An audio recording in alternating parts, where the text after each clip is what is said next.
जैसे ओशो आत्मा की आज़ादी की बात करते हैं कि व्यक्ति स्वतंत्र होना चाहिए, प्रेम आज़ाद होना चाहिए। ऐसे में शादी का फिर मकसद क्या रह गया? क्या प्रेम शादी जैसे बंधन में टिक सकता है? ओशो की टेंडेंसी है कटाक्ष करके चोट पहुंचाने की। जब तक आप खुशी खुशी रह रहे हो, प्रसन्नता है एक दूसरे के संग साथ रहने में, साथ रहो। जब नहीं है प्रसन्नता तो विदा हो जाओ, अलविदा कहो।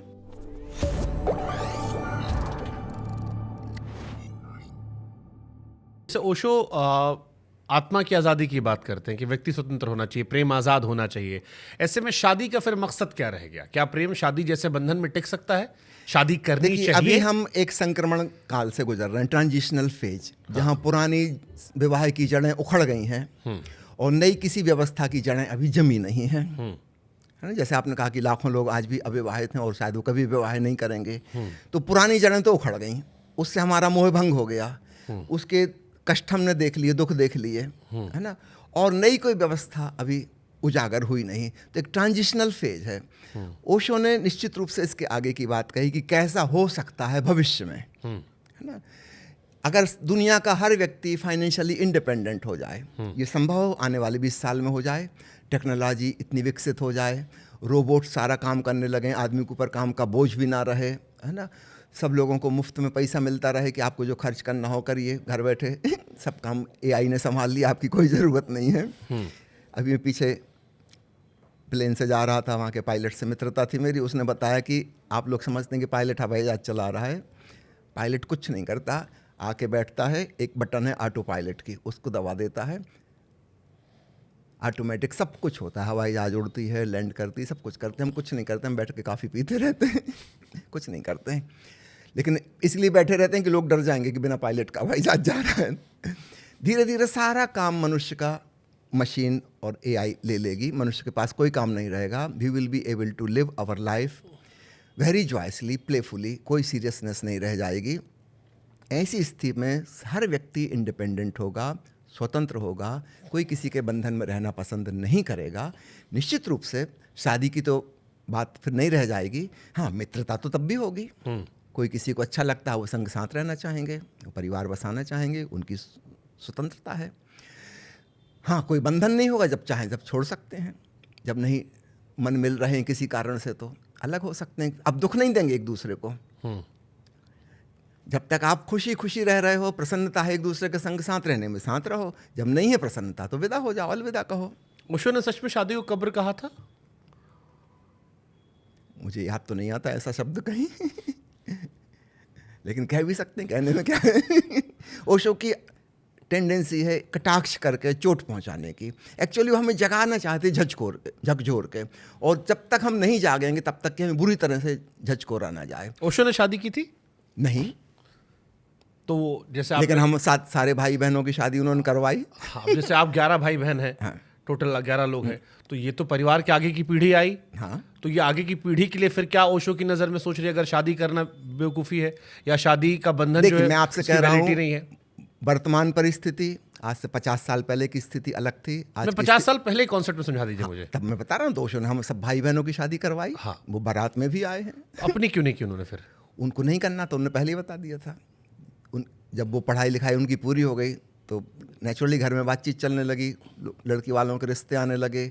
ओशो ने स्पष्ट कर दिया कि मैं विवाह नहीं करूंगा। चलिए, वो इंडिविजुअल केस हो गया। हाँ? उनकी अपनी चॉइस थी, बट अगर हर इंसान शादी के उस बंधन में नहीं बंधेगा तो ये अगली जनरेशन वाला हिसाब किताब कैसे होगा? फिर तो वही होगा कि एक कबीला है, पता नहीं किसका लड़का है, फलाने का है कि धमाके का। तो पता लगा के करना क्या है भाई, ये होना चाहिए कि बच्चा जो है वो बुद्धिमान हो, स्वस्थ हो, लंबी आयु जिए, तो फिर प्रतिभाशाली हो। जिम्मेदारियां इससे क्या लेना? जिम्मेदारियां कैसे ली दी जाएंगी? धीरे धीरे सारी जिम्मेवारी सरकार पे चली जाएगी, आप चिंता नहीं करो। इंडिविजुअल की कोई जिम्मेवारी होनी भी नहीं चाहिए।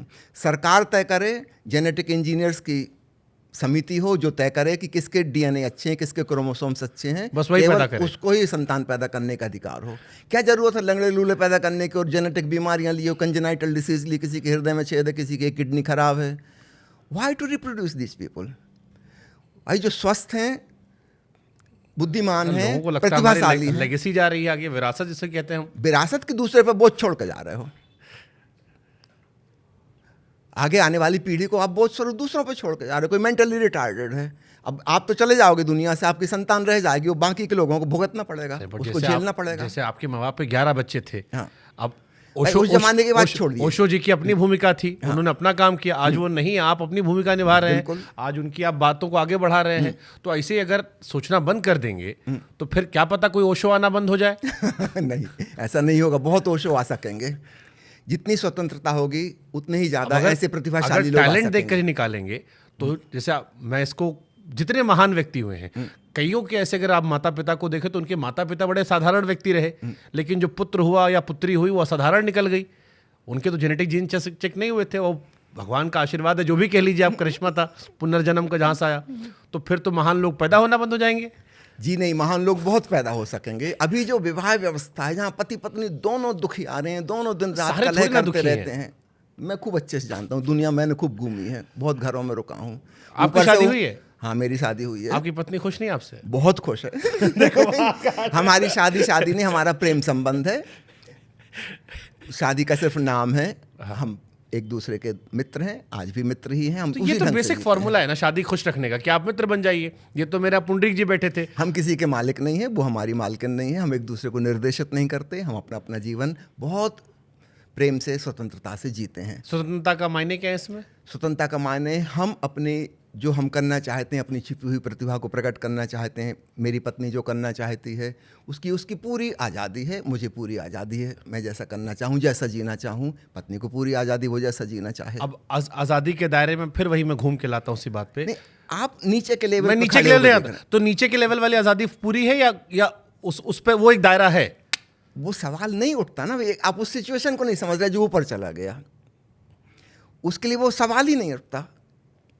हमारे जीवन में सहज ब्रह्मचर्य घटित हो गया है दोनों के, है ना। 25 साल से हमारा कोई शारीरिक संबंध नहीं है और शायद कभी नहीं होगा, कोई ज़रूरत ही नहीं है। आप वो वाली चीज़ समझ ही नहीं रहे, कोई ऊपर निकल गया उसके। हम नीचे वाले सवाल उस ऊपर वाले पे लगा रहे हैं, वो वहाँ पे एप्लीकेबल ही नहीं है। बट शुरुआत क्योंकि होती है ना, शुरुआत महाराज जी नीचे से होती है। आप उम्र के साथ ऊपर चलते चले गए, लेकिन जो दूसरा व्यक्ति है वो इन बातों को लेकर नीचे वाले में भी लिबर्टी ले रहा है, वो आज़ादी में, और वो ओशो को ही कोट कर दे रहा है। इसलिए बार बार मैं घूम के सवाल वहीं ला रहा हूँ। तो वो तो मिसअंडरस्टैंडिंग खड़ी कर रहा है। यानी ओशो उस बात की आज़ादी नहीं देते कि आप जानवर बन जाए, कुत्ता बिल्ली की तरह। कभी नहीं, कभी नहीं। हाँ, ये इधर मैं आपको लेके आ रहा हूँ। अच्छा, एक चीज़ और है, ओशो ने सेक्स और अध्यात्म को दोनों जोड़ दिया। अब ये कई बार मुझे लगता है कि बड़ी उस दौर के हिसाब से बड़ी हिमाकत करने वाली चीज़ रही होगी जी। क्योंकि अध्यात्म को बड़ा प्योरिटी का नाम दिया जाता है, और सेक्स वो होता है जो छिप छिपा कर या हमारे यहाँ बच बचा कर या उसको दूसरी मुंह बिचका कर दिखाता है। करते सब हैं, बच्चे सबके पैदा होते हैं, लेकिन नज़रिया अभी भी इंडिया में ख़ास तौर पर अलग तरीके से। तो ये अध्यात्म और दोनों को मिलाकर एक साथ रखना, ये आप जब इसको पढ़ रहे थे, क्योंकि आपने भी उनको सुना पढ़ा जाना, जी, आपको ये बड़ा बोल्ड मूव लगा ये?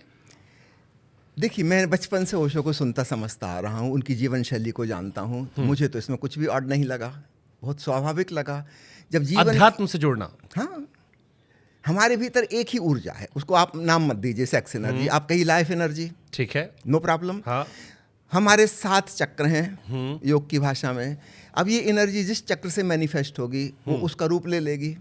जैसे समझो एक इलेक्ट्रिसिटी है, सफ़ेद बल्ब से आएगी तो सफ़ेद दिखने लगेगी, लाल रंग के बल्ब से गुजरेगी तो लाल रंग रेडिएट होने लगेगा, माइक्रोफोन में जाएगी तो ध्वनि तरंग में बदल जाएगी, स्पीकर में आएगी वहाँ बदल जाएगी। वही बिजली काम कर रही है कैमरा में, और वहाँ पे वो रिकॉर्ड कर रही है विजुअल, है ना। इसी बिजली से एक्सरे बन जाती है, इसी से लेसर बन जाती है, इसी से सब कुछ बन जाता है। सब एक ही एनर्जी के भिन्न भिन्न रूप हैं। इसी से मैकेनिकल एनर्जी बन जाती है, पंखा चल रहा है, एसी चल रहा है, इसी से ठंडक पैदा हो जाती है, इसी से हीटर में गर्मी पैदा हो जाती है। बिजली तो एक है, लेकिन मैनिफेस्टेशन कई प्रकार के हैं। अब इस उदाहरण से आप समझिए, हमारे अंदर एक लाइफ एनर्जी है, वाइटल फोर्स। अगर वो मूलाधार चक्र से प्रकट होता है तो वह सेक्स बन जाता है, लोएस्ट चक्र। उससे ऊपर जाता है ह्यूमन लेवल तो सेंसिटिविटी बन जाती है, उससे और ऊपर जाता है साहस बन जाता है, हिम्मत, है ना। उससे और ऊपर जाता है लव, यहाँ से लव बढ़ आता है ना। Totally different from sex. जब तक हृदय पर ऊर्जा नहीं आएगी, प्रेम नहीं होगा। तो सामान्य लोग जिसको प्रेम कहते हैं, आप बार बार जिसका सवाल पूछ रहे हैं ना, वो सेक्स को ही प्रेम कहते हैं। वहाँ बड़ी मुसीबत है, एक मिसकंसेप्शन, सेक्स प्रेम नहीं है। हाँ, संभावना है, पोटेंशियल प्रेम कह सकते हैं, उससे ज़्यादा नहीं। जब हमारी ऊर्जा ऊर्ध्वगामी होकर हृदय चक्र पर आती है तब प्रेम फलित होता है। इससे ऊपर और जाती है इलेक्ट्रिसिटी हमारी, कंठ चक्र जिसको विशुद्धि कहते हैं, वहाँ से जब आएगी तब क्रिएटिविटी पैदा होगी। आदमी बहुत क्रिएटिव होगा, इन्वेंटिव होगा, है ना, कुछ बहुत ओरिजिनल उससे निकलेगा। इससे और ऊपर जाती है, जब आज्ञा चक्र पे पहुँचती है तब उसको अंतर्दर्शन शुरू होता है, भीतर की आँख खुलती है, जिसको हम तीसरा नेत्र कहते हैं। वो भीतर सुनना शुरू करता है, वहाँ ब्रह्म की ध्वनि सुनाई देती है, जिसको अनाहत नाद कहते हैं।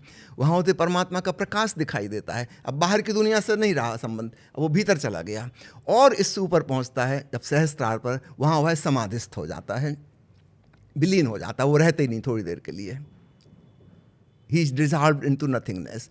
अब ये पूरी यात्रा एक ही इलेक्ट्रिसिटी की है, लेकिन अधिकांश लोग केवल नीचे के चक्र से परिचित हैं और वो उसको सेक्सुअलिटी कहते हैं।